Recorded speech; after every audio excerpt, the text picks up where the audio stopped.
Thank you very much, Maureen, and good evening, everybody. It's great to see you. We have a great program here tonight. I think most of you, I know many of you in the room, some of you I haven't had the opportunity to meet, but I know that education is certainly at the top of my list in terms of critical issues facing our communities, and I think it's on your list as well, otherwise you wouldn't be here tonight. There's a lot of issues out there that we as parents and citizens see in our education system. We have curriculum standard issues. Are our kids being exposed to the right and proper information? We have performance evaluation issues, not only with students, but with the teachers in the schools at large. We have questions about how the money's being spent. We have questions involving our teachers' union. How effective are our school boards? So there's just a lot of questions that we have about the education system. Now, one of the items that's spoken of a lot in terms of what can we do to help this is to give parents more choice, parental choice. And one of the ideas behind that is this concept of charter schools. That's what we're here to talk about tonight. We're here to learn more about charter schools. We have an initiative on our ballot this election, Initiative 1240, that's going to attempt to place charter schools, make that available to us. The state has attempted to pass charter school legislation on 3 prior attempts. This will be the 4th.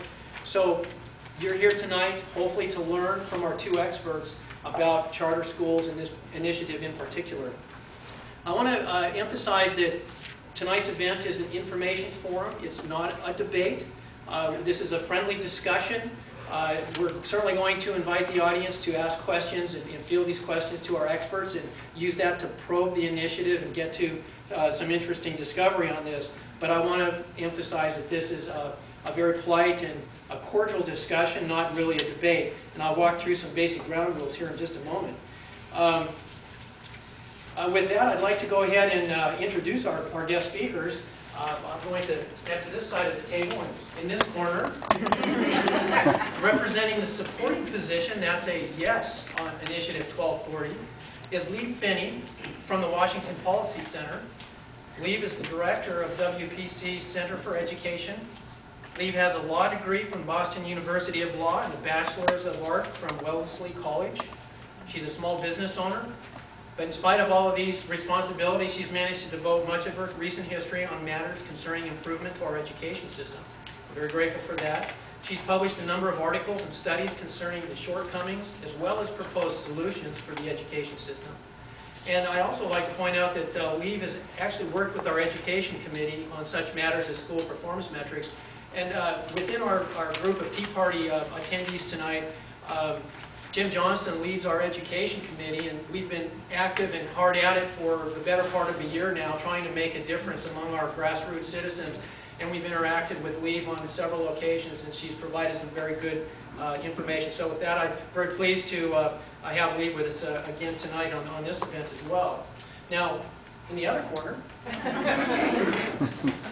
I'd like to, representing the opposing position, which is a no on Initiative 1240, is Joyce Feast.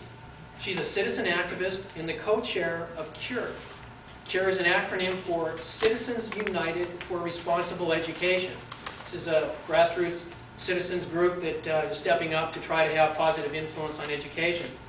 Joyce has been an education recovery advocate. I like to use recovery as opposed to reform because we've seen how reform has worked for us.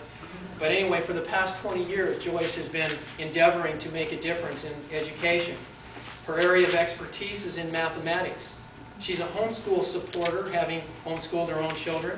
And as a managing member of CURE, she's been on the front line of evaluating legislation, initiatives, and referendums concerning education matters. I'd also like to point out that Joyce is also the sister of Sharon Hannock, the older sister of Sharon. So, yeah, that's the we all know Sharon, many of us do, and she's a wonderful activist and brings a lot of important information to us. And I have it on very good authority that Joyce has taught Sharon everything she knows. So I think we're in very, very good hands tonight. So anyway, with that, would you please join me in a warm welcome to those.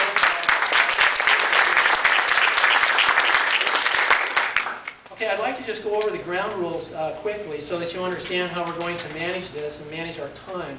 Since I've already pointed out that this is a friendly discussion, we're going to have interaction, but we do have to have some structure to it so that we can get through it in a timely way. I'm going to invite each of our guest speakers to have 5 minutes for opening remarks. I've already flipped a coin before the start of the event with the two speakers, so they know who will be speaking first. Lee is elected to speak first, so we'll hear from her. 5 minutes opening remarks. Joyce will then follow with her 5 minutes. At that point, we'll step into the question session, and we will alternate back and forth between the two speakers. There will be 2-minute time allowance for a response from both speakers to each question. We have our timekeeper over here, Ed Diamond, will be managing the clock. We will have a polite and friendly little gesture to let you know that your 2 minutes has arrived. I'll allow a few seconds to kind of bundle your thoughts and close your remarks on that. So we'll go back and forth in that manner. We'll field questions from the audience. I have a list of prepared questions as well in the event that there's a lull in the action. I'll keep things moving along. We'll manage this process for an hour or so.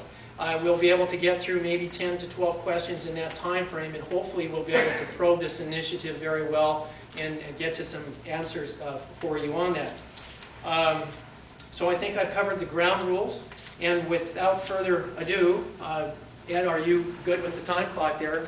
So Lee, if you'd like to go ahead and start us off with your opening remarks, you're on for 5 minutes. Great. Thank you very much, Larry. That's an awesome introduction. It's just such an honor to be here before you tonight. I hope you can hear me. Can you hear me? Yeah. Okay. Yep. Okay, my name is Lee Finna, and I have done research on the education system in Washington State and in the nation now for 4 years. I've had the tremendous honor to do this at Washington Policy Center.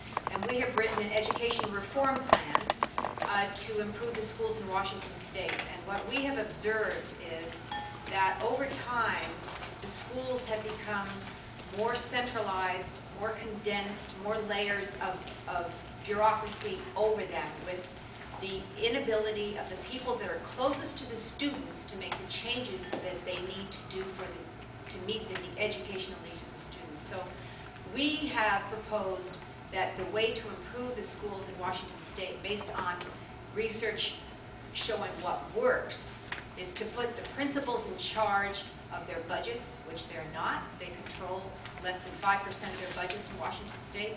But the principal, let them decide who works in the building with them, because it's very important for a principal to build a team that works together for the benefit of the students. They're not allowed to choose who works in their building.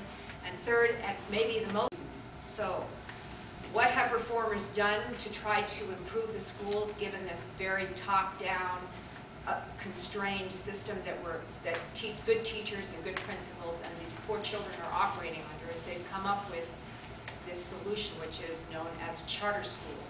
Back in 1991 in Minnesota, a teacher came up with this idea that in order to get out from under all the restrictions that these bureaucracies are imposing on the schools, allow a school to create an independent board within the public school system, and let that independent board hire the principal, and let that independent board hold the principal accountable for what's going on in the school. And that is basically the idea behind charter schools. That instead of having the district, some faceless bureaucrat somewhere, pulling all the strings from afar, controlling what's going on in the schools, let the independent board control what is going on in the charter school. And it's just basically following the private school model that really works so well. It's taking the private school idea and applying it to the public system. So in 1991, this was started in Minnesota, and it spread rapidly throughout the states, and now 41 states have charter schools.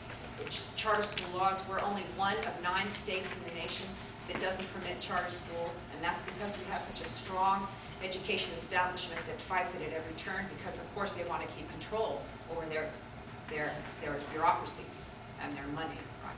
So 41 states now have 2 million students attending charter public schools in 5,600 charter public schools across the nation. They are mainstream, they are ho-hum, new ones open every day. There are 600,000 students that are on the wait list for these charter schools. And it's growing by leaps and bounds because the president has lifted caps has encouraged the lifting of caps across the nation that were imposed by the education establishment. So When you look at the results that these charter schools are getting for students, particularly the struggling students, they are quite astounding and quite inspiring, and it's everything you would want in a public school. You would want them for your students as well. So what has happened here is we are now, by a stroke of good luck and the investment of some very wealthy people, the public has a chance to vote on this initiative.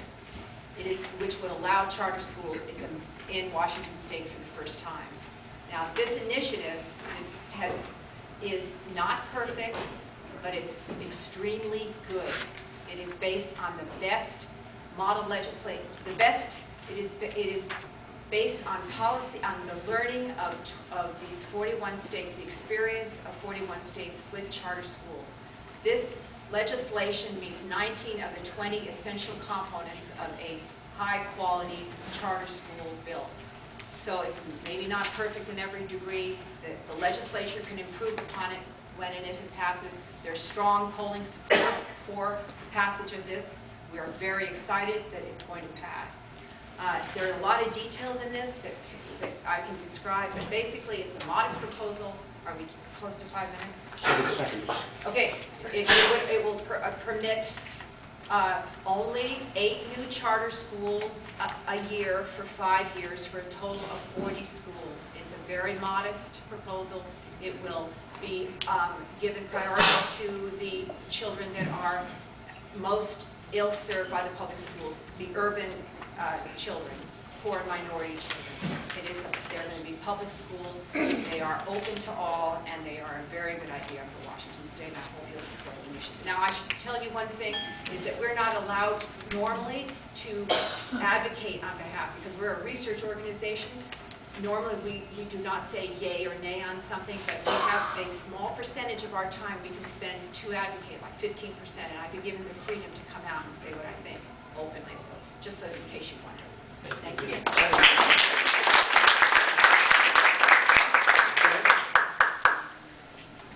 My name is Joyce Keys. I hope you can hear me. Thank you for inviting us here tonight.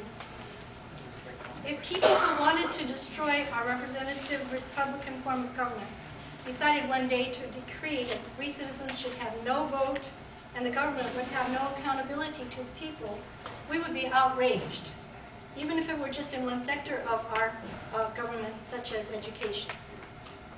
We wouldn't let them just say, we unelected wise people have decided that a committee should run your education according to our rules. No, but they might describe what they were doing in rosy terms. They might take advantage of an existing bad situation and try to show that their solution fixes everything. This technique works rather well. This is how we were convinced to adopt the education system we have right now. The proponents of both parties told us that the new performance-based system, that is the WASL system, would give us more flexibility and it would bring high standards.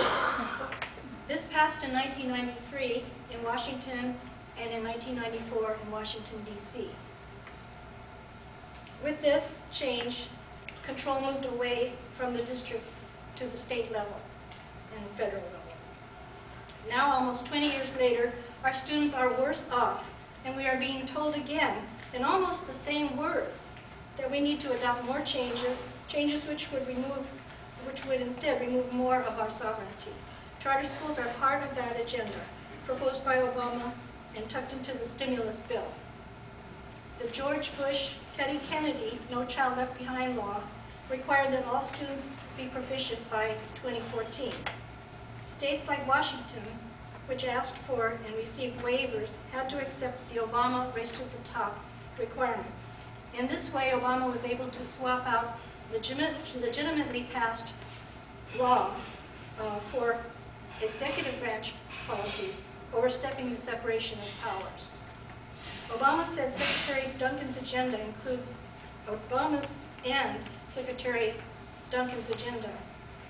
includes the Common Core state standards, that is national standards, enriching early learning programs, that is taking your children into public schools earlier and earlier, enhanced teacher evaluation policies. You have to watch out for the criteria used on what is a good teacher.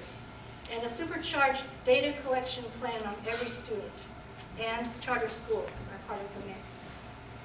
These are all ideas proposed and well-funded by the Bill and Melinda Gates Foundation over the years, especially in Chicago, where Arnie Duncan and President Obama come from. What are the characteristics of the Obama-Gates I-1240 charter school? Charter schools would be nonprofit organizations granted charters by committees called authorizers. The charter school boards are not elected by people. Charter school staff and students might not live in the district where the school sits, and yet they can make decisions that are unaccountable to that district's taxpayers. Taxation without representation. Charter schools can subcontract out their services, including management of the school and actual instruction.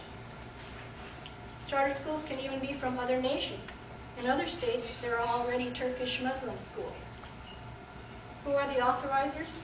Selected school districts who have permission from our mostly unelected State Board of Education may become authorizers. There will also be a state charter schools commission to authorize charter schools. The commission is entirely appointed, so there is no voter accountability. Only people in agreement with this agenda may serve on the commission. None of the people mentioned so far may do anything that is out of alignment from the philosophy and procedures of the National Association of Charter School Authorizers. This is a non-governmental agency. It's not elected. It's not even appointed. It's funded by the Gates Foundation, the Waltons, and other benefactors. It is located in Chicago. So that is not local control, and that is not people, you are not working with people who are close to you and close to your children. This is a setup. This setup is a prime example of taxation representation. For people seeking choices and flexibility, please keep in mind, charter schools must follow the mediocre state standards, which are now the Common Core federal standards. So every charter school would have the same curriculum as other public schools and as each other. Charter schools must still follow the federal reporting guidelines. No charter school can teach anything faith-based. The state will favor charter school applications aimed at at-risk students, which is nice, but non-at-risk families should be aware of this. And there's also the likelihood of then segregated schools resulting from that. Regular public schools could convert to charter schools, possibly resulting in no school in your district being accountable to the voters. Unions could still be formed. The initiative alters the state constitution without going through the proper amendment process. A better solution would be to return to true local control. Each district would be free to respond to the unique needs of their community.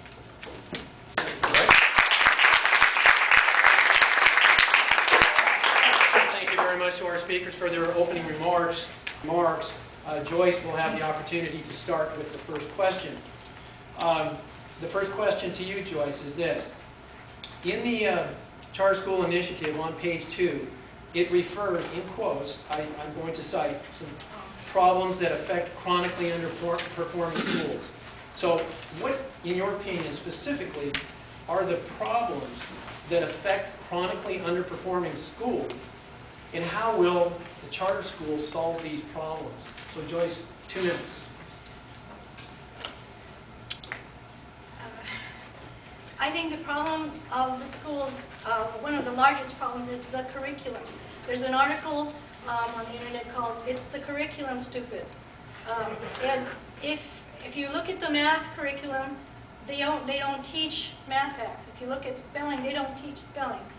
So one of the big issues for me is the curriculum has to teach information. The WASL curriculum, which I know they don't call it the WASL anymore, but the outcome-based education curriculum is not adequate, and it is the required curriculum for all public schools right now and for all charter, and it will be the same for all charter schools. And what was, oh, okay, well, I can't remember the second part of the question.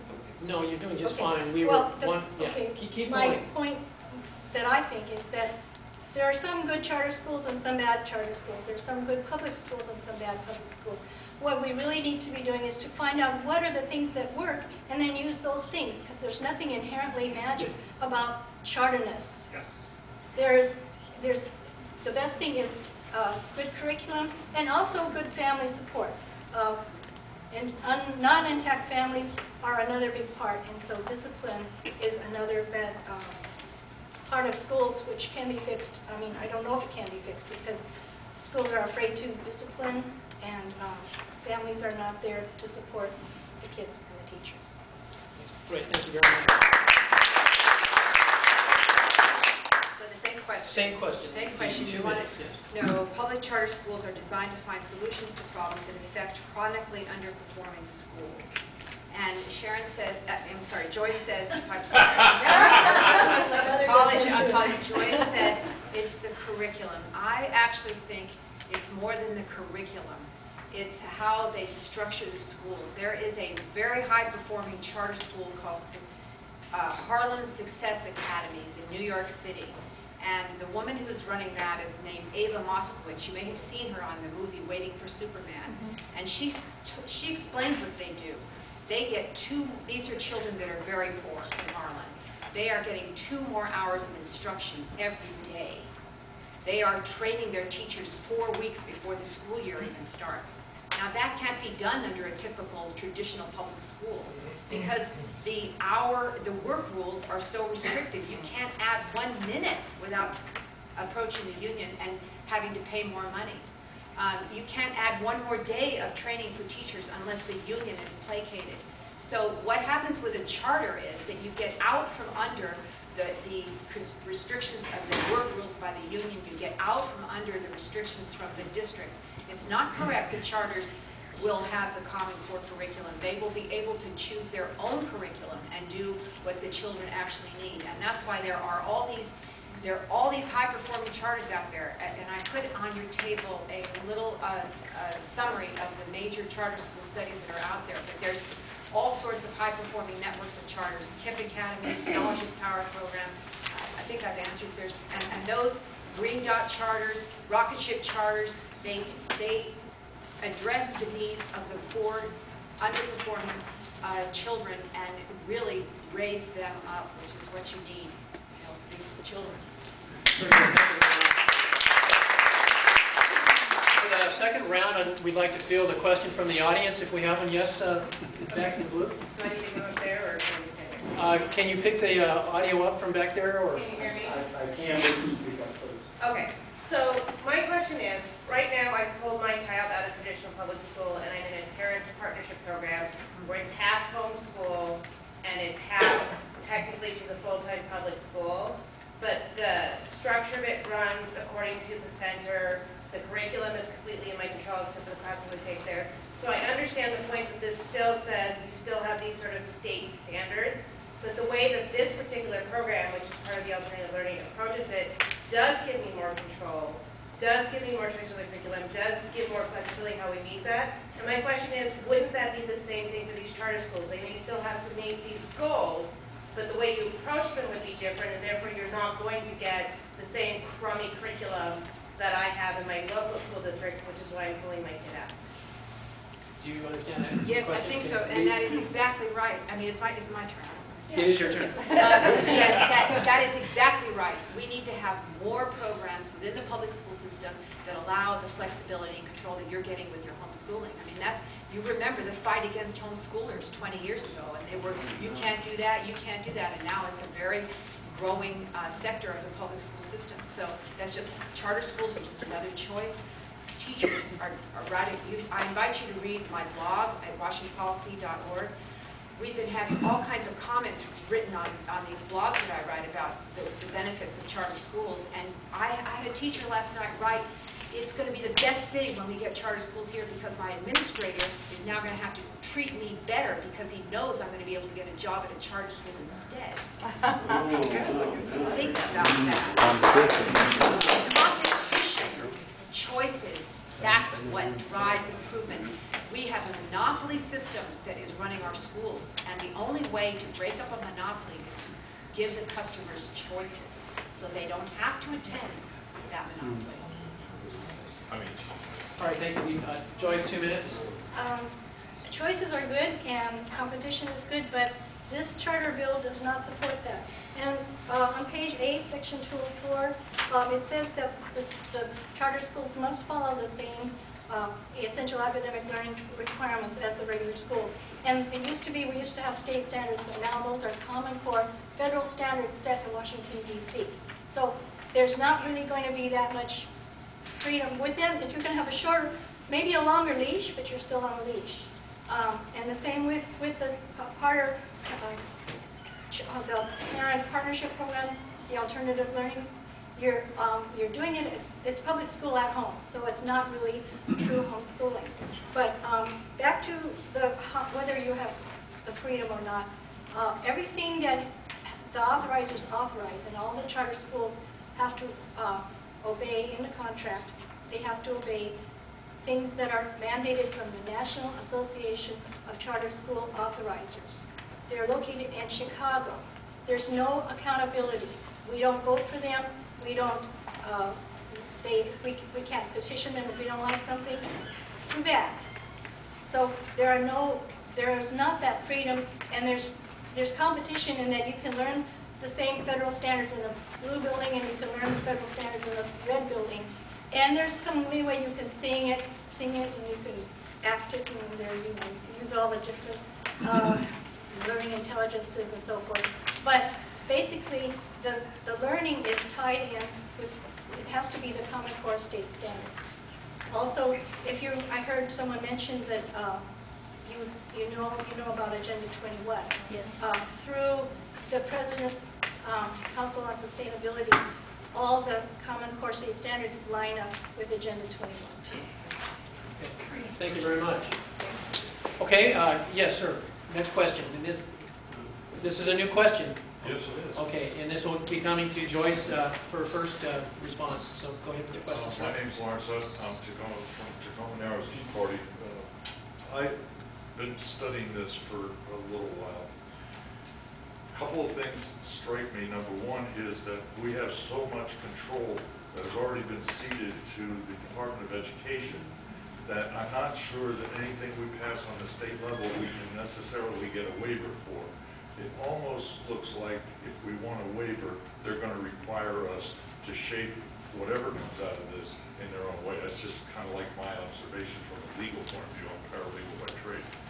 The second thing is that I fail to understand how the Charter School Initiative can accommodate equal access under the Americans with Disabilities Act, for example. And I wonder how that's going to be worked in with DSHS and grants and all that sort of stuff. I wonder if they've gone to that point. And let me tie that in with a question. Have they thought about how that will be affected, and have they also thought that if this thing actually passes, there will be a lawsuit filed in federal court the next day by the teachers union? And I want to know if you could comment on that, either one or both of you. Joyce, do you understand the question? Or? I think so. Okay, go ahead. 2 minutes, Joyce. The initiative does say that charter schools have to follow all those federal guidelines of disabilities and non-discrimination and so forth. So that's going to apply to each individual charter school. How they're going to do it, I'm not sure. They'd have to ramp everything, for example, for the students that have disabilities. So, but those laws do apply. Also apply the No Child Left Behind reporting standards, where you have to keep track of everybody's race and how they do, and report disaggregated information on each little type of population of student. So the cumbersome regulations that the charters are supposed to get out of, they still got them. And things that they can get rid of are things that sometimes we may like pledging allegiance to the flag in the morning. That's in the law. That's not one of the protected ones. That's one of the ones that you could get rid of if you want to. Or learning about Veterans Day. So just because they can get rid of some laws, we're not sure which ones they're going to get rid of. That may not be the ones that we think they should get rid of. But they have to keep the ones that are really cumbersome, like the federal reporting and the federal Common Core state standards. As far as the lawsuit by the teachers union, don't know about that. I would expect that would happen, but I don't know. Can't predict that. Okay. Thank you, Joyce. Lee, if you'd like to address the same Well, question.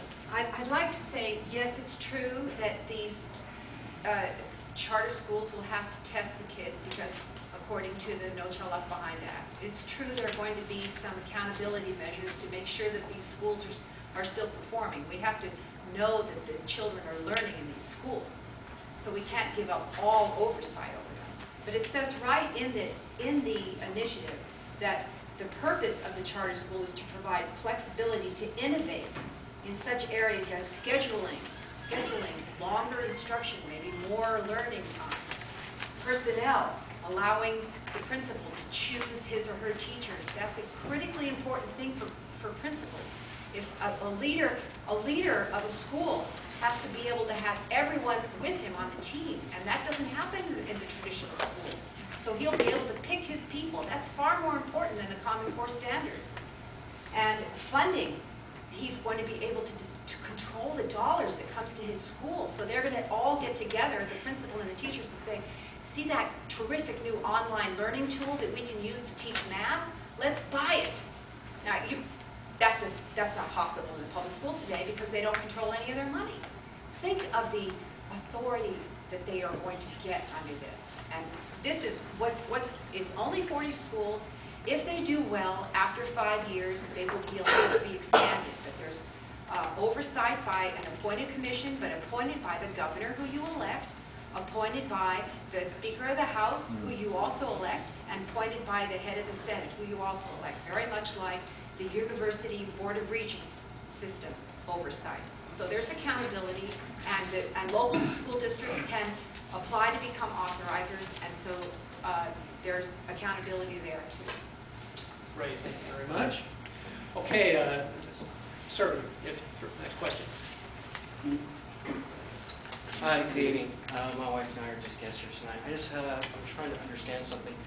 Who funds public schools and the charter schools? And I believe isn't it the government? Yes. So how does that, I'm sorry, it's kind of Go ahead. a different question. So how does that translate to competitiveness? Isn't that kind of like competing against yourself?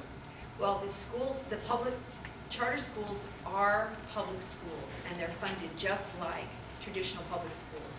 The money goes to the children. So what will happen in most of the charter schools that are open will be an existing school that a local group has gotten together, maybe some parents, maybe some teachers who decide that their school could benefit from the freedom that a charter school gives them, and they'll convert the existing school to a charter school if they go through all these processes, that they show the commission that they're capable of doing that. And the money stays right in that building that was there. The original money that was in the original school will be there as it is in the conversion charter school. But they'll have control over it. So it's a tremendous innovation and improvement. Thank you. Thank you. Okay, Joyce, please respond. I'll start from the last thing first, if I can remember it. Conversion schools are tricky. For example, if you convert, my husband went to a school in the middle of nowhere in eastern Washington. If that school converted, the next school is 40 miles away, so it's not a choice. I mean, you will have one school where no one elects anybody, no school board elected, no accountability to the people. If you are unhappy, you can write to Chicago, and maybe they might read your letter before they throw it away. But still the next school is maybe 30 or 40 miles away. So that's what happened in a conversion. The people who petition for the conversion may not even live in that district and be taxpayers. They might, but they might not. The people like me whose children are grown up, we would have no say, but we could pay the taxes for that school. Only 40 schools, but a petition can be overturned after 2 years by a simple majority. So they might just decide, okay, now we're going to have 80 schools or whatever, 100. So that can change. They're free to try to get an online learning tool like for math or some other innovations, but all of them still have to match the Common Core standards. So in other words, you would have to teach constructivist math. Constructivist math is where children use the discovery method. It's like using the force, because they don't tell you anything. They don't teach you the multiplication tables. You get in your groups and discuss what the right answer might be. My daughter in her group, which is one of the reasons we homeschool, is her group voted in math for the right answer. And also, yeah, okay, that's my title. Okay, thank you, Joy. I didn't mean to cut you off. You could have had a couple seconds to wrap. All right, the next question, sir. I had two questions that are kind of intertwining. In terms of accountability, don't we have the choice of pulling our kids out of a badly performing charter school? And so if we had a bad one in the mix, we could dry it up by pulling all the kids out. And That's true, you could pull your kids out, but as I said, if that's the only school for miles around, then you pull your kids out of that school, then you drive 30, 40 miles to the next town for your child to go to a school that you're happy with, maybe. it So, sounds like an exaggeration to me. well, We've got I lots don't of know, it school depends on where districts. you live. My husband grew up in a school where there were less than 10 kids in his graduating class. It was in the middle of nowhere, so it depends. You're saying that the charter schools and the public schools do not overlap geographically? No, I'm saying that if there was only one school, public school in a small area, and that public school converted to a charter school and you didn't like it, they could say, well, okay, then pull your child out, but there still would be nowhere to go. But you would, if it were a regular public school, then you could talk to the school board and say, you know, the reasons I'm unhappy are this, and you could get a coalition of people and vote that school board out and get a new school board in and do some other constitutionally described actions. But in a charter school, you can't do anything because they're not accountable to you. See, I was trying to argue that they're accountable to the parents as opposed to voters. Okay, we're going to allow Leave the same opportunity to respond to that question. That is exactly my answer. You did it better than I did. A charter school is accountable to the parents, and that is why it's such a great development. Thank you. Let me try the other half of my more comment. I want deeply to get innovation in. Excuse me, sir, I'm sorry. As a moderator, I'm going to have to interrupt. We're allowing the one question. We've already had an exchange on that. I don't mean to be rude, but we have to maintain some fairness and allow them to speak.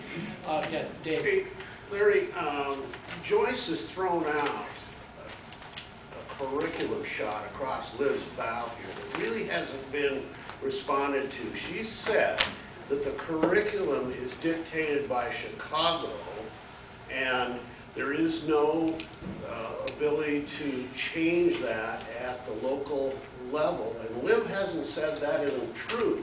And the concern I have is that some secular progressive Earth First thing comes down from Chicago and the local parents have no say. The structure there can't cope with that. I'd like to hear Liv respond to that. Yes, absolutely. So in essence, your question has to do with the control over the curriculum. You want to ensure that that is being maintained here. Has been made Leave as fuzzy understand math the or question. something. Yes, I do. Yeah, Can Leave will we have get 2 that minutes. clarified? Leave has 2 I'm minutes so to glad respond. you asked the question because I've been trying to figure out how to insert the answer and answer the people that are asking the questions right. But the answer is that this Common Core standards are standards that they are trying to impose on the public schools. But I actually think the charter, it says right in here that the charter school people can pick their own curriculum. Right? They can pick a curriculum that works, and they do not have to follow the Common Core standards, and they do not have to follow what Chicago does. I strongly disagree with that interpretation of this charter school initiative. How we find the answer to this, it says through here that it's in repeated places, and I can find it for you, that the charter school, people who run the charter school can choose their own curriculum. So I have to respectfully disagree with Joyce. It is not going to be run by distant people in Chicago. It's going to be decided by the parents of the school and the principal and the teachers. Okay. Joyce, you have the opportunity to respond to that.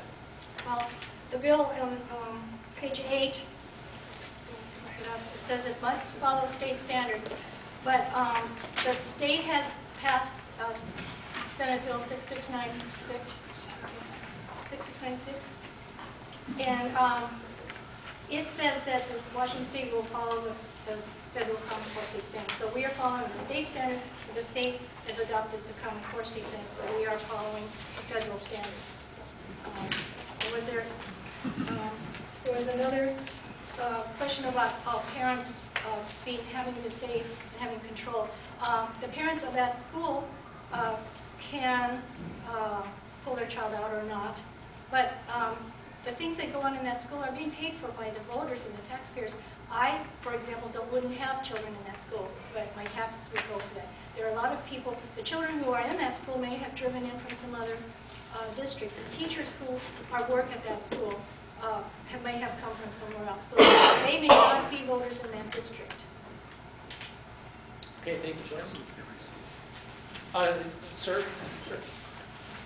Hi, I was just wondering if you could maybe elaborate a little bit more on, I keep hearing standards and curriculum. Standards meaning there's some sort of measurable outcome that we have to meet. Curriculum being the means by which we get to that end. So I can understand how to live up to the standards, but if you can do what you want with the curriculum, that's why I want some clarification on. Is that what you're trying to say, Liv? Is that you can do teaching the way you want There are lots of ways to get to the standard. There are a lot. What I'm saying, I think it's If Joyce has the first response. I'm sorry, Joyce. Go Yeah. ahead. Okay, sorry, we're a little mixed up here, but yeah, there are standards which are Common Core state standards, and then there will be a national test or an assessment. An assessment is different from a test because an assessment is a subjective assessment, not a test like what is 2 and 2. So in between there, since it's against law, federal law, for the federal government to prescribe curriculum for the states, they are claiming that they're not mandating any curriculum. They're only mandating the standards, and they're mandating the assessment. So in between, it's like I don't see how you can be sandwiched between federal standards and federal assessments and just choose any curriculum you want. So if you wanted to just choose any curriculum you wanted, you couldn't match the standards and the assessments too. Okay, thank you, Joyce. I believe you have 2 minutes. Well, I'm totally with Joyce that I think it's wrong what the federal government has done with the standards and imposed them on our state. I totally agree with her there.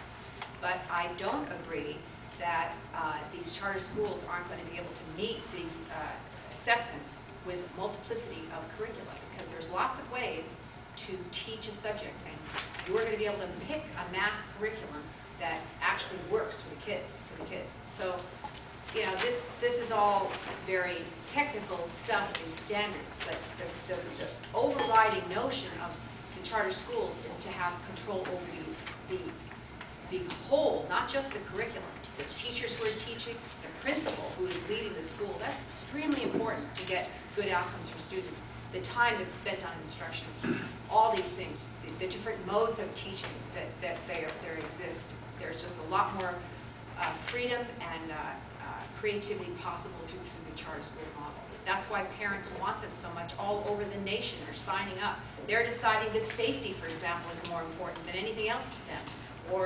Or the way the Montessori method is what they want, or the high-tech high. I all urge you to look at high-tech high in San Diego. That is a charter school that is the sort of school that all of us would want to send our kids to. Very high-performing school. They train their own teachers. They actually credential their own teachers, like this California charter school. Very innovative. They have these online cyber charters that are just purely online schooling that are done, you know, only through the computers. It's the cutting edge of innovation is in the charter school sphere. Right, thank you, Lee. There was a lady in the back of the room had a hand up. Please. Yes. My question. I just wanted to address the last thing you said, and I started silent. What was the very last thing you said? About innovation we were talking about. Excuse me. And high-tech, high charter in San Diego. Oh, what will, I know the question. What will guarantee that the government, since the money comes from the government to the charter schools, what will guarantee they would maintain any autonomy with their choice of curriculum? That's one question. And then I wondered, that was kind of weird. And for Liv, for Joyce. Same question to both. I'm Yeah, sorry. it is. Okay. Okay, Can so I add- we can. Can I add something to the question for both? Sure. Okay.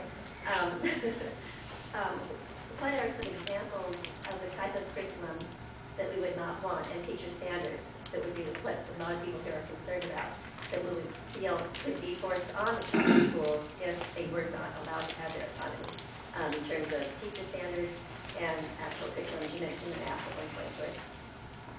So, leave. I think It's my you're- turn. Yes. I think, like, as I said, it says in the law that they can pick their own curriculum. It says it right in here, 3 or 4 different places. I checked this before I came.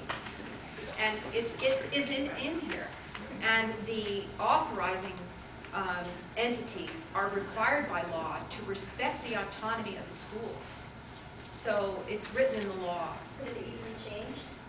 Well, I mean, everything is easy to change. I mean, if you can get things passed through the legislature, you can change things. But if you've got a set of parents that are very happy with the charter school and their kids are doing really well, they're going to put up a fuss. And they're going to have some power because they will have control over their school. And what's really lacking in our system is that the parents have no power. They have no choices. The people that have the power are blocking all these change. And so this, really, if we don't pass this, we're not going to have any education reform in this state for 30 years. I'm telling you, the people that are against this are the unions. You know, that means we should be for it.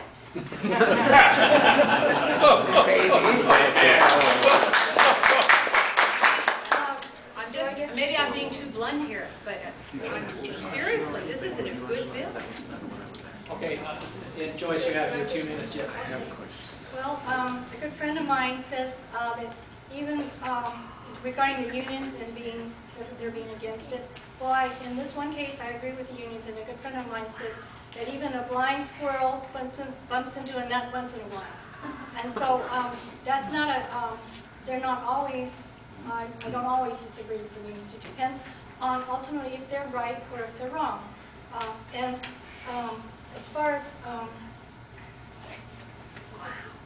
the other, well, okay, I'm going to, The curriculum, she asked. the curriculum is, example, right. Okay, this is an example of the current math curriculum. This is a book on how to teach math in Washington State. These are dysfunctional beliefs. The goal of mathematical activity is to provide the correct answer to given problems, which are always well-defined and have predetermined exact solutions. That's a dysfunctional belief. It's right in here. You can go on the internet and see it.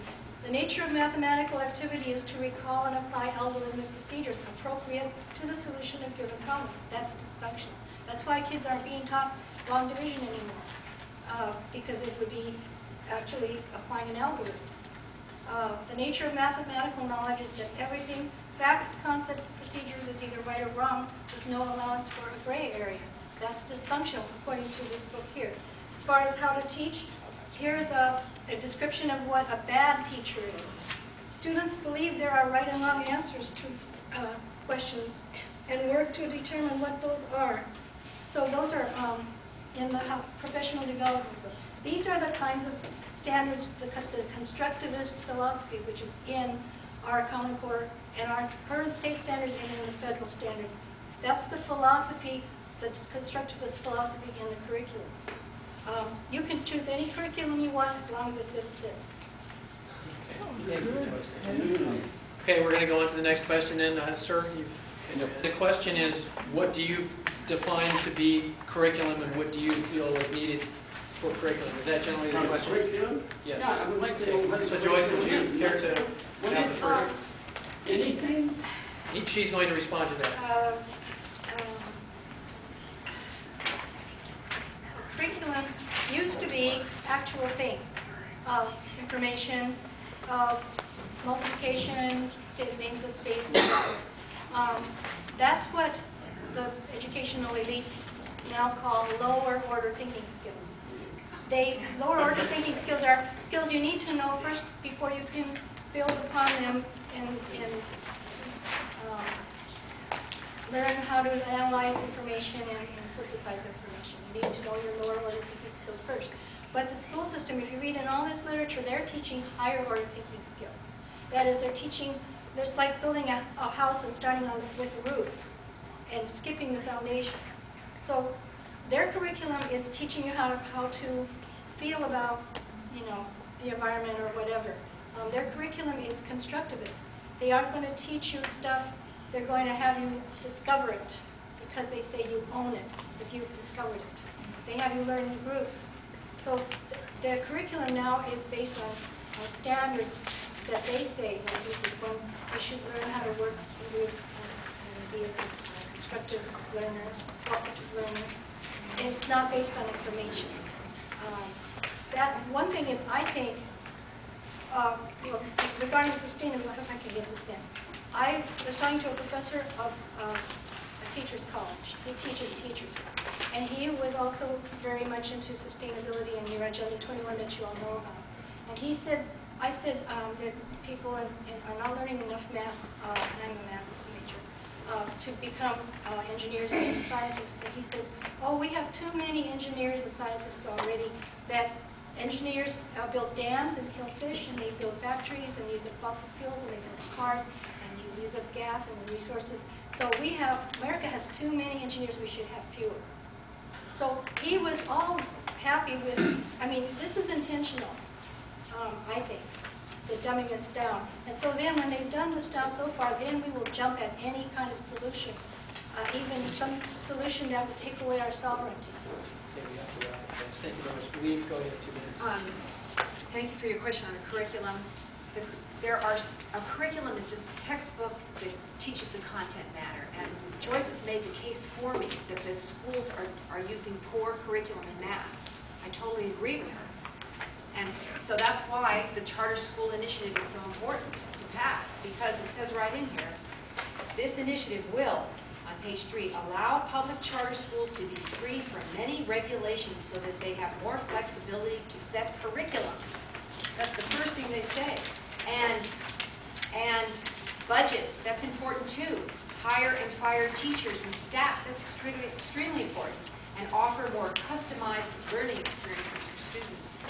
So the curriculum is in control of the charter school. The minute we get 40 charter schools that are doing great jobs with kids, it's going to expand. There's going to be more freedom and more flexibility because the other schools are going to see, look how great a job they're doing with the students. It'll be a great example for the future of our nation. Centralized local control, more power to the parents. Thank you, Lee. Okay, the next question, Peggy, I think you had your hand up first. You win. Okay, if we're talking about the curriculum and it comes from the school books, what I would like to know is where do those school books come from? How many choices do we actually have in buying or getting to where those school books, how many choices do we actually have available in this country for grabbing our school books or buying our school books from, and where do they come from? Where, in the regular school or the? Right, but you both are, you can only get the curriculum in the same places, right? No. Well, okay, where can we get, as I'm saying, so where do we get these books with the new curriculum? There are all kinds of private companies and individuals. That's what's so exciting now about digital, open source software and actual curricula. There are teachers that are posting curricula online. This is the age of the individual entrepreneur putting his stuff up on the web for all to share. So the curricula is up there. You just get on the internet and you can find curricula for all kinds of stuff. That's where it is. But it seems to me that the schools, though, are regulated by what curriculum we get. Well, and where do we get it? But a charter school, if their students, all they have to show to keep their charter is that their students are learning on this test. There's lots of ways to pass the test. That's right. You can get lots of different curricula that'll meet this one test. In fact, charter school students will do better than what's required on the test. So basically, the books, so what you're saying is the books and the textbooks that we have in our schools today are basically obsolete, yet the public schools are still required to have certain school books in the classrooms. Joyce is saying that the math curricula that they're using in the traditional public schools is flawed and broken, and I agree. That's Right. why half the students in this state do not pass the math. Right, we have math books with no numbers, just so That's what- I've right. seen them. There's no So numbers. I totally agree with that. That's just an argument for charter schools.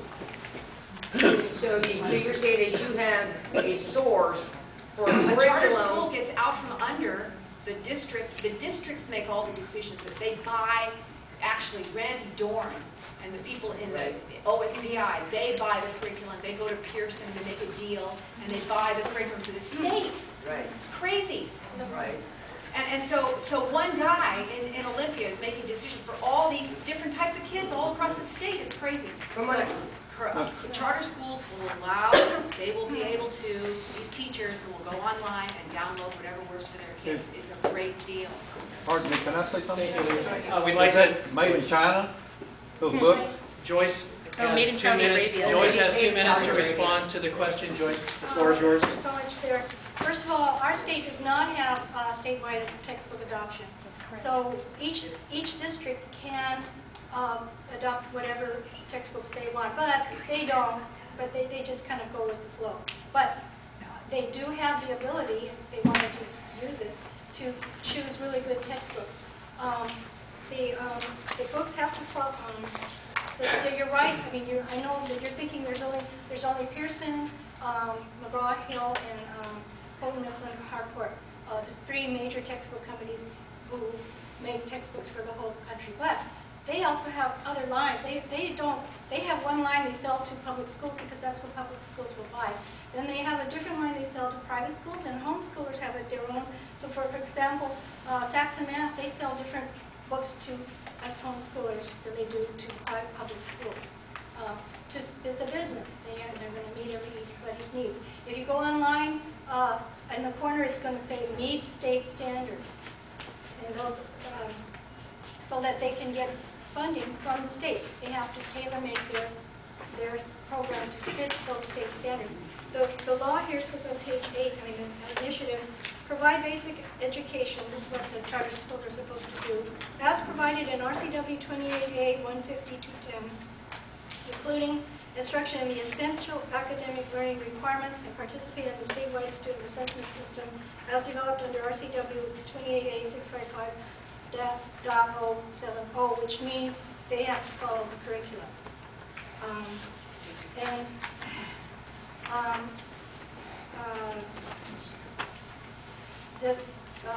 Regarding, I had another class. You have 10 seconds. I'll try to say it later. Thank you very much. Okay, just for a quick, Maureen, we've been into it for just a little over 1 hour. I don't know what your time constraints were this evening. We certainly, if there's many more questions, we could go for 2, 3 more rounds of questions, or we can start to bring this to a close. You need to. Actually, they're pretty good with us till 9 and then some. Okay, well, we can do at least 2 more rounds of questions. So, you basically talking about the characteristics of the authorizers. Well, the authorizers will be, well, charter schools and authorizers are nonprofit corporations. We have no vote. We can't vote for them. But also, they can contract out even their instructional services to some other corporation somewhere else. And in the bill, it even says to other nations. So there are Muslim Gulen charter schools in other states. And these ones, yes, the principal has, and I agree that the principal should have control over his building. But these principals go to Lebanon to get their teachers. Turkey. Turkey. I'm sorry, I'm thinking of Sabbath schools in Lebanon and Gulen schools in Turkey. And both of them are charter schools. And they go to Turkey to get their teachers, and the monies they use, I don't know if they separate it out and say we're going to fly to Turkey on different monies than public monies, but we're paying public money to those schools which recruit Turkish teachers. I don't know how I think supposedly no sectarian influences can be in these schools, so of course that means Christianity. Maybe Muslims schools are okay because they're going to be culturally Middle East, but not, they say, religiously Middle Eastern. But also, so I don't know how they get away with that. But in the initiative, it says you can have schools built on themes. So there can be a theme of maybe a Hispanic theme or a Muslim theme or whatever. Yeah, maybe that's the innovation part. But I kind of wonder if that's going to be a Pandora's box. Thank you, Joyce. Leave 2 minutes. Well, I have to say that I think you're looking for boogeymen in this. I mean, really, respectfully, I don't think it's there. It says in the bill that the authorizer, there has to be an indicator of a parent group that wants to open the charter. So strange people aren't going to come in and open charters. And the authorizer is responsible to the governor and the House of Representatives and the House and the Senate. And those people are all elected by us. There are very many strict oversight measures here so that a Muslim school can't open up. That's not going to happen here. It says it's illegal to open up a Muslim school here. This setup here is very rigorous, very careful. If a school goes, crazy, they'll close it down. That's the best thing about the charter school bill, is that if the charter school is not performing, they can take away the charter and it closes. That doesn't happen with a failing public school. That's one of the benefits of charter schools.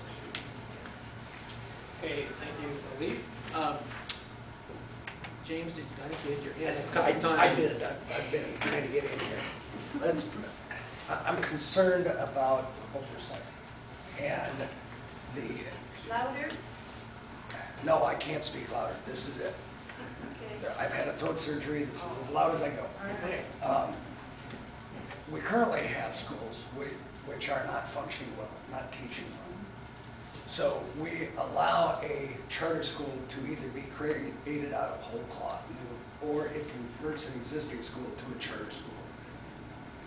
It now is controlled by a board that is appointed by the governor and the legislature. And as you all know, this state's been controlled for 30 years by socialist Democrats. So I'm not throwing up a straw man here when I say I have a concern both for the curriculum as well as the agenda, whether it's political or cultural, that may be overlaid. Now, suppose the school doesn't perform. My only choice is to pull my kid out of that school and take him someplace else while my money is still paying for that school. How am I better off? I've just created another Frankenstein bureaucracy that I don't really want to pay for. And so I'm looking for local control. Yeah. And this doesn't do it. I think it's my turn. It is your turn, Leaf. Yes. Perhaps I didn't do a good enough job describing the process by what's set up here. There is an independent board that creates that applies for a charter to the commission at the state level or to a local school board that's been authorized to give a charter. So you have to have local involvement to even get the charter. And that is the board that hires the principal and runs the school. Now, they can bring in a nonprofit organization that has run other schools. Yes, that board can hire a nonprofit organization to run the schools. But that board is going to be a local group of people. Because who else cares about the school but local people? I mean, really, it's going to be your local school that's been converted to a charter, and you're going to have many more eyes on what's going on there, and that's why it's going to be better. It is true local control. I know it doesn't it sounds like there's a lot of processes to set it up, but it's actually local control. So, and your point about the money is if it's not working, the school closes down, then you're not paying for it. You're not paying for it. How does it get closed? Because there, If okay, I'm so a every year it has dissenting to, person, every year it has to give a performance report. And if it's not performing according to what the standards, the contract that it is agreed to perform to the acceptance of the government and the legislature. to the governor and acceptance of legislature, the not local the school local board people. or the Washington State Commission that are professional charter school authorizers that are doing it according to a set of standards. If they see that the school is not performing, they pull the charter. And the amount of money that's involved to set up that commission is tiny, 4%. 4% of the money of the school. Thank you, Lee. Joyce, would you like to respond to that? Yes, can you repeat the original question? Or just, Given that we have the charter schools in effect and we have a non-performing school on a curricular basis, what choice do I have other than pulling my child out to try and enforce some discipline on that school? Where is the local control? yeah, that's fine. My concern is that there's not local control.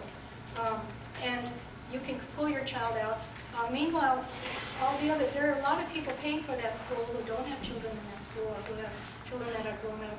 And so there is taxation, but not representation. As far as if you take your child out, I'm not sure about. I mean, I kind of agree with you, so I'm not sure what else to say. But the other thing that's part of this, a whole thing, this charter schools is not just freestanding. It's part of Race to the Top, which also includes early learning and teacher evaluations and all these other components of Race to the Top. And the main thing that, I mean, everything is bad, but what people don't know is that there's a huge amount of data collection. Underlying every component, the early learning, the charter schools, and the Common Core, and there's a huge amount of data collection where they have a database, everything about your child. That's why they want to start early learning, so they get an early start.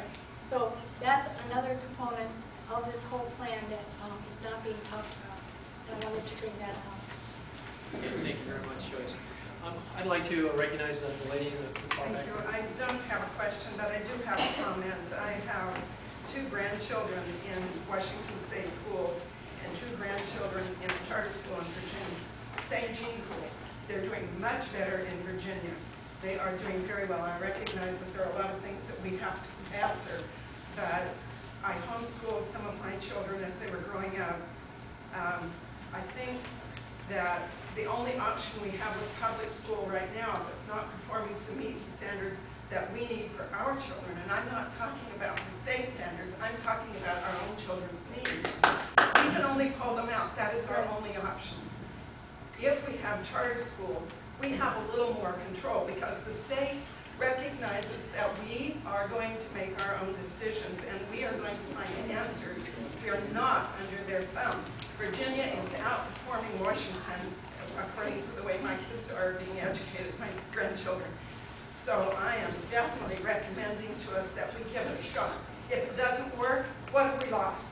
We're still in the same spot we are. A generation of children. Yes. Thank you very much. Okay. I'd like to take one more question. Is that, can you respond to her question? She made a comment. Okay, it was generally characterized as a comment, but if you would like to, I'll leave it to the 2 speakers if you would want to both respond to that.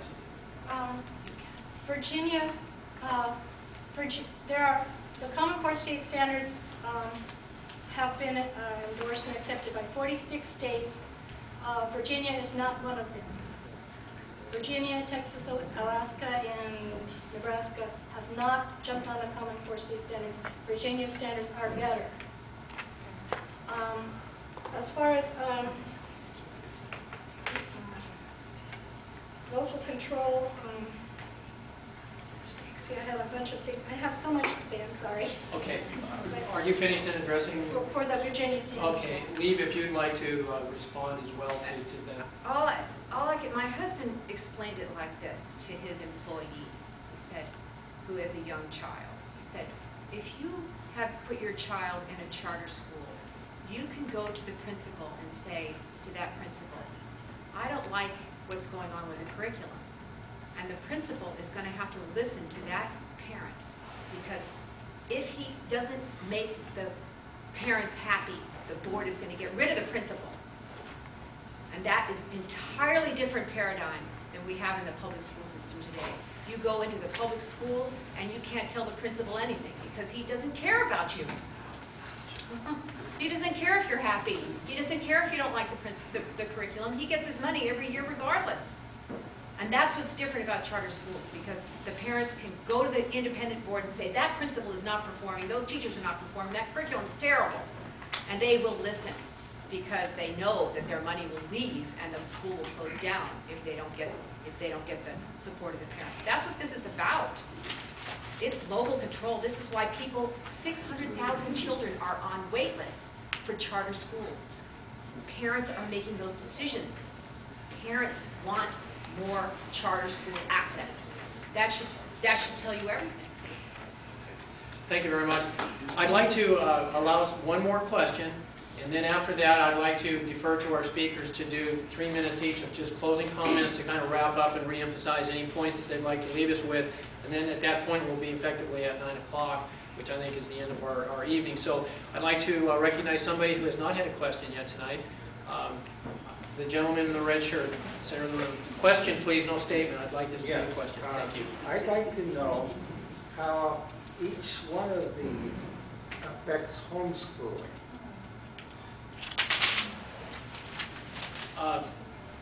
So the question is, how does it affect homeschooling? Yes.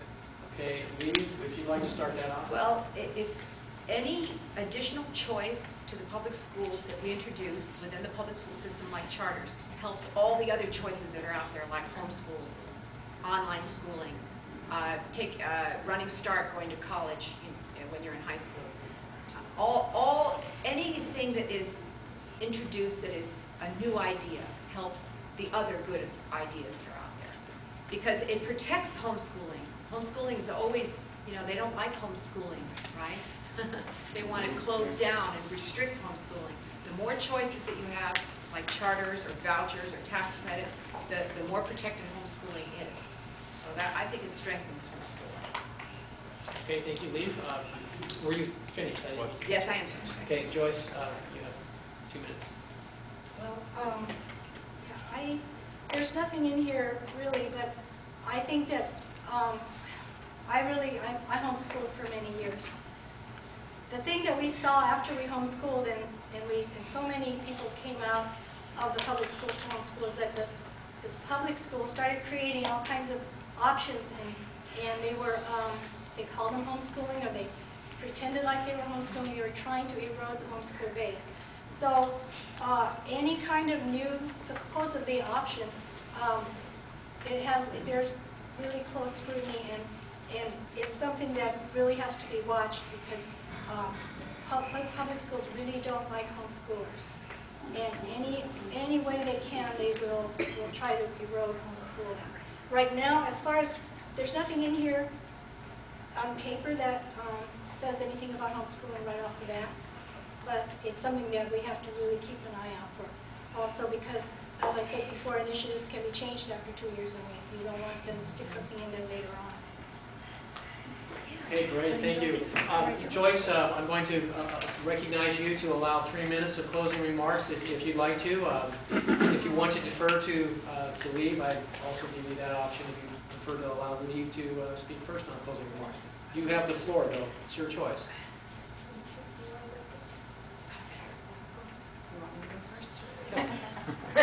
Lee, you have 3 minutes for closing remarks. I'm trying to think. All right. I'm just trying to think about what you all were worried about here tonight. And what you're most worried about is having control over your own schools. That is ringing to me loud and clear. And your prime consideration is your children. This is a very different debate than I had with some other people this morning that were concerned about the money. They were opposing charter schools because they were concerned that it was going to drain money from the the bureaucracy in the central district. Good. So I have to say, I'm very impressed with this group because you're putting the proper value first and foremost, and that is the education of the children. And that is what the charter school movement is about. I ask you to read the study that I put out there. I ask you to go to my website, read my blog post. I ask you to start researching charter schools on your own and see the incredible things that are happening for children through the charter school movement. I mean, there are children that are getting a chance at a life of prosperity and education only because of people that have fought for charter schools. So I ask you not to be so fearful and to embrace change because the world is about change. We need innovation. We need to try out new things. The public school system is an entrenched, resistant to change system that does not want to listen to what parents want. It serves its own will. It enriches its own pockets. It's nothing to be proud of anymore. And the only way to fix it is to take it back, school by school. And if we start with 8 schools, charter schools, and then 8 more, and 8 more, and 8 more, and 40, those schools will do better than the traditional public school. I guarantee it. And then we'll add more. Representative Hargrove will help us get them passed and take the lid off and add more charter schools. I know I sound a little evangelistic about it, and I apologize for that. I don't mean to. But I've done a lot of reading about the wonderful things that charter schools are doing for students, and that's what motivates me. And so these are all processes and you know, concerns that are valid, and you should be concerned about the technical matters in this bill. But those can be fixed if they're wrong, if they don't allow enough local representation through the levy or whatever. That can be fixed. The bigger picture is the flexibility and the autonomy from these massive bureaucracies that charter schools are allowed. They're allowed to pick their budget. They're allowed to control their budgets. That's a really big deal. They're allowed to hire their own staff. They're allowed to design their own program and to choose their own curriculum. And yes, it's going to have to fight off some of these federal impositions on them, but they, with that kind of authority, they can choose what they like and teach what they want and make the children just soar and sing. So I hope you'll support the charter school. Thank you. Hey, Joyce, you have 3 minutes for closing comments. Sorry, it's a long day. I think that we're both really impressed with the need to have our children be in better schools and have schools have the freedom to be better. One thing, though, that I worry about is, yes, what if we have more and more charter schools, an expanding number, and then what that means is more and more schools that are unaccountable to us. They answer to a non-governmental agency somewhere else. There have been, yes, people are crying out for choices, and choices are good if they're real choices. There are studies that, but it all depends. I mean, I've seen one of the studies in Washington State where it depends on how the study, it depends on how it's worded. And they describe what charter schools are, and then they ask people if they like them or not. Well, the description, it's a good description, but it doesn't fit this bill. They're not describing this bill in that survey. I think the real solution is more local control. And what we have in 1993 in this state was House Bill 1209, which took away local control. And then with the Common Core State Standards, it took away more local control. What needs to be done is to repeal 1209 and let each district really be responsive to the needs of the students and the parents. Right now, if you go in and have a problem, then they'll say, but we have to do this because Olympia says this, and we have to do this other thing because the federal government is requiring us to do that. If we had no more federal control, just reject federal money, goes down to the Department of Education, have real local control as far as, even from Olympia, have each school tailor their curriculum to the school children that are there, so that we don't have to have one size fits all. The people that in Tacoma's Hilltop can have one kind of curriculum that will really suit them, and someone out in Yakima can have their curriculum that really suits them. So true local control control, I think, is the best answer, but not where there are unelected boards. Thank you.